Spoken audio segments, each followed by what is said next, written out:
코린 여러분 안녕하세요. 코비의TV입니다. 오늘 준비한 무서운 이야기는 코비의TV 구독자 천마산 호랑이님의 댓글 사연 하나, 그리고 익명의 제보 사연 하나, 총 2가지 이야기 준비했습니다. 그럼 이야기 바로 시작하도록 하겠습니다.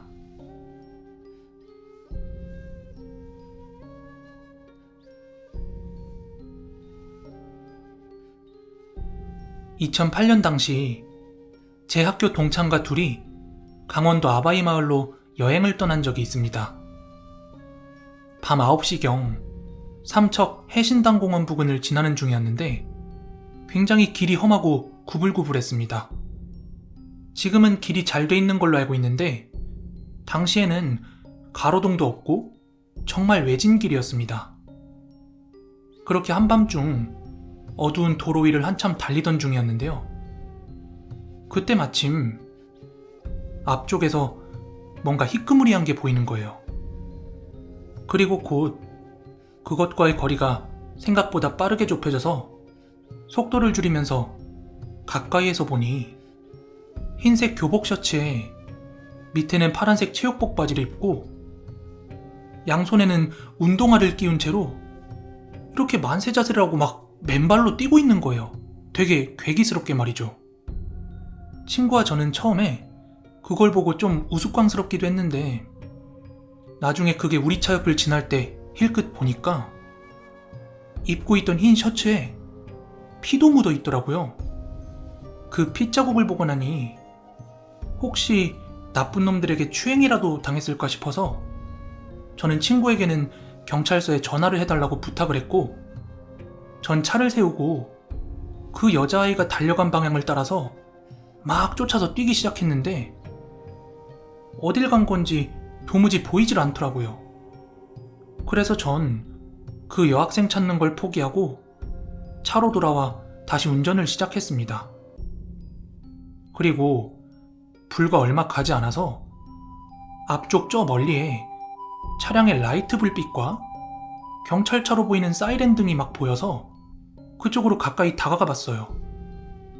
그러자 거기에는 구급차와 경찰차가 출동해 있었고 때마침 누군가를 들것에 실어 구급차에 싣고 있었는데요. 저희는 그 들것에 실린 환자인지 시신인지 모를 그 사람을 보고 흠칫할 수밖에 없었습니다. 구급차엔 흰 셔츠와 파란 운동복 바지를 입은 여고생이 들것에 실려 옮겨지고 있었습니다. 심지어 셔츠에 피까지 묻어 있었죠. 그리고 마침 저희 근처로 경찰관 2분이 계시길래 조금 전에 저희가 오면서 목격한 내용을 말씀드렸죠. 정말 그때는 실려가던 여고생의 복장이 조금 전에 저희가 봤던 그 여고생의 복장과 너무 똑같아서 막 말씀드리면서도 너무 소름이 돋더라고요. 그리고 경찰분들께 여쭤보니까 지금 이 현장이 뺑소니 사고 현장이라고 하시더라고요.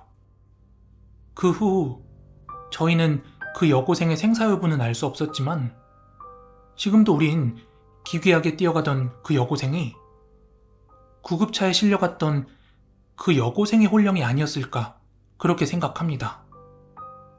그런데 사람이던 귀신이던 왜 그렇게 기괴하게 뛰어갔을까요?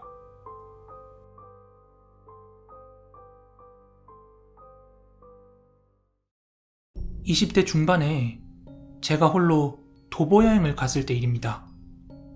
지방 이곳저곳을 2발로 걸어 돌아다니면서 길바닥 여기저기서 텐트를 치고 자는 것에 굉장히 익숙해졌을 무렵에 하루는 경상도의 어느 시골 마을에 도달하게 됐습니다. 어쩌다 보니 시간이 많이 늦어졌는데 아무래도 시골 마을이다 보니까 그 시간엔 돌아다니는 사람이 하나도 없었어요. 그래서 저는 마을 회관으로 보이는 허름한 건물 근처로 텐트를 설치하고 그대로 누워서 잤습니다. 참고로 텐트 옆으로는 큰 나무가 한 그루 있었고 제법 큰 나무라 텐트 위쪽으로도 나뭇가지가 뻗어 있었죠. 그렇게 저는 하루 종일 너무 많이 걸어 피곤했던 탓에 텐트에 자리를 잡자마자 바로 골아 떨어졌습니다. 그렇게 잠이 든 지 얼마나 지났을까요? 분명 굉장히 깊은 밤이었는데 텐트 주변에서 아기 우는 소리가 들리는 거예요.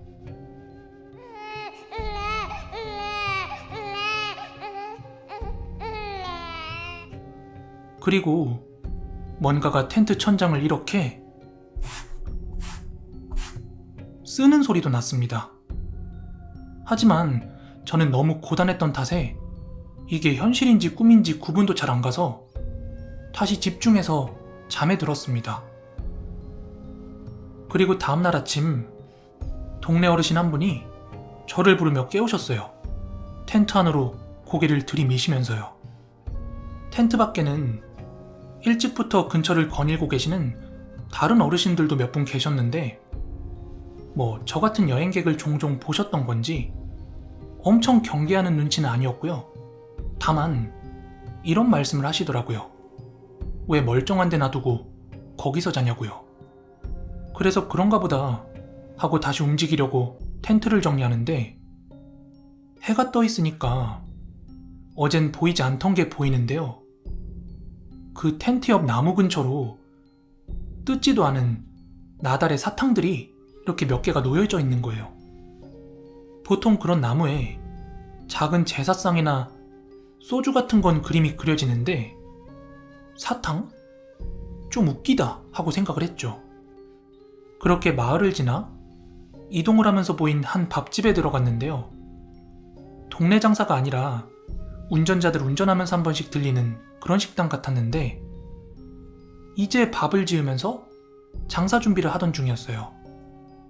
저는 기다렸다가 밥이 다 되고 나서야 아침을 먹기 시작했고 그땐 손님이 저뿐이라 아줌마와 이런저런 이야기를 나눴죠.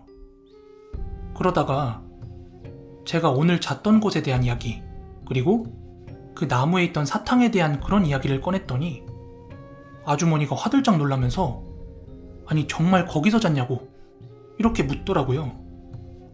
그래서 아니 마을 분들도 그러시던데 거기 뭔 일이 있었던 건가요?